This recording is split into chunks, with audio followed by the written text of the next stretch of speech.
이제 조금 쉬셨죠? 우리 이제 본격적으로 이론 들어갑니다.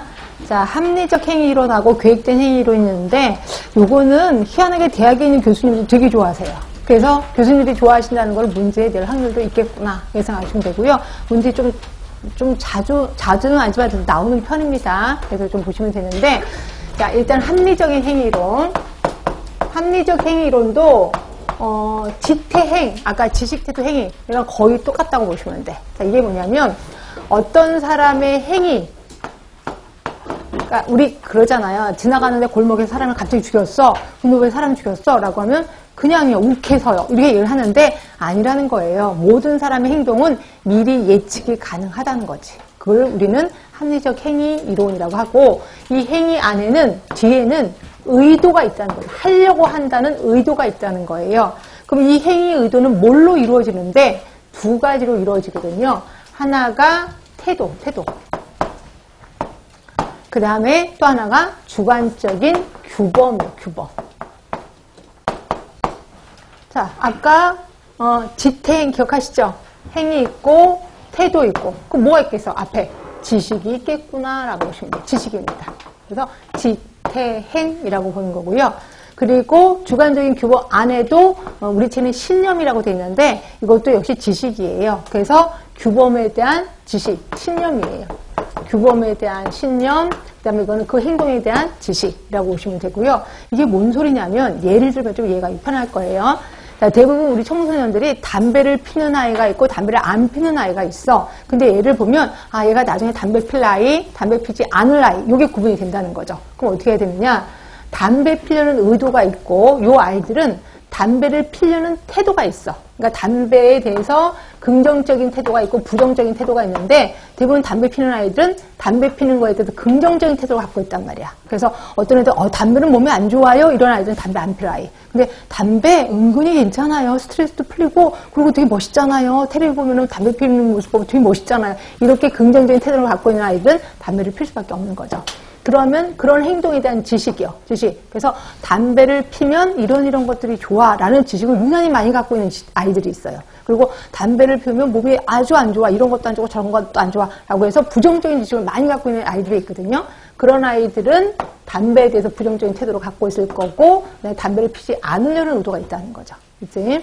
자, 그럼 주관적인 규범은 뭐냐? 규범이라는 건 뭐냐면 어떤 법은 아니에요. 법은 아닌데 규범은 우리 주변, 특히 내가 엄마를 좋아하는데 그럼 엄마가 하지 말라고 하는 건 안 하려고 하는 거. 이거 우리 규범이라고 하는 거예요. 그래서 엄마가 이거 하지 마, 안 돼 라고 하면 내가 안 하려고 하는 거. 근데 여러분들은 어때요? 대부분 그런 습성이 있죠. 엄마가 하지 마 그러면 하지 말라는 걸 불허하는 친구들도 있어. 근데 그게 아니라 대부분 여러분들은 하지 말라면 하지 말아야지 뭐 옳은 말은 들어야지 라고 한다면 그러면 어때? 그걸 내가 느끼는 규범이야. 그러니까 주변에서 하지 말라는 걸 내가 느껴. 이걸 주관적인 규범이라고 하는 거고요. 그거에 대한 신념이 있다는 거죠. 그리고 자, 담배 피려는 아이들은 담배 피려고 하는 의도가 있고 이 의도는 두 가지에 의해서 형성이 돼. 담배 흡연에 대한 태도, 그 다음에 주관적인 규범. 근데 예를 들어 이런 거 있죠. 내가 담배에 대해서 긍정적인 태도를 갖고 있어. 근데 우리 엄마도 담배를 피고 있거든. 근데 우리 엄마가 나 담배 펴 엄마. 그럼 우리 엄마가 그래 잘됐다 맞담배질 하자 라고 내가 그렇게 생각을 해. 그럼 나는 담배를 필 수밖에 없다는 거죠. 하여튼 이거를 합리적 행위 이론이라고 하는 거고요. 그 다음에 보시면 계획된 행위 이론이 있어. 여기에 숟가락 하나 더 얹은 거예요. 항상 뭐든지 이론은 기본 이론이 있고 거기에 숟가락 하나 더 얹는 이론이 있는데 이게 대표적인 거예요. 자, 계획된 행위 이론 보시면 행동 있죠. 의도 있죠. 그리고 행위에 대한 태도, 그다음에 주관적인 규범이 있고 숟가락 하나 다 얹었잖아요. 지각된 통제행위야. 그러니까 통제행위가 들어가 있어. 이것도 지각된 통제행위가 있는 거죠. 자, 통제행위는 뭐냐면 통제. 이것도 법적인 거라고 할 수 있겠다. 아까 규범은 법적인 건 아니지만 통제행위는 법적인 거예요. 예를 들어서 내가 담배 피려는 태도가 있어요. 그리고 주관적인 규범도 그렇게 세진 않아. 우리 엄마는 막 때문이니까 나도 뭐 같이 해도 되지. 그래서 이제 주관적인 규범도 좀 낮은 상태야. 근데 우리나라가 담배를 사기 위해서, 특히 청소년이 담배를 사기 위해선 정말 힘들어. 라고 내가 느껴. 그러면 아예 의도도 형성이 안 될 거예요. 그런데 우리나라 담배 사기 아주 쉽지 뭐, 금방 쉽지 뭐 라고 생각한다면 담배를 살 수밖에 없겠죠. 그렇죠? 그래서 우리나라 청소년들은 일단 태도는 긍정적이에요.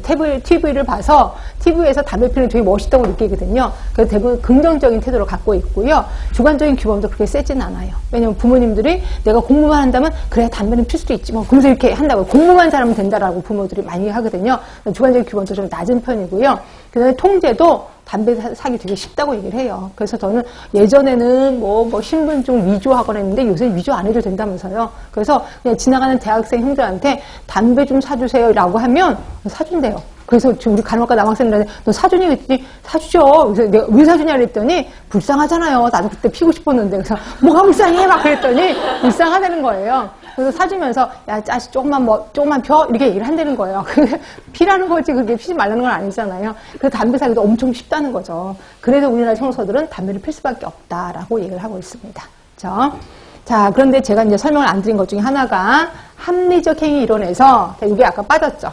이게 빠지고 이게 합리적 행위론이라고 했고 이게 의도를 형성하는데 얘가 50% 얘가 50%는 아니라고 얘기를 했어. 그럼 어떤 거냐? 어떤 사람들마다 어떤 사람은 태도가 클 수도 있고 어떤 사람은 규범이 클 수도 있다라고 얘기했고 이거에 영향을 주는 거를 예생 변수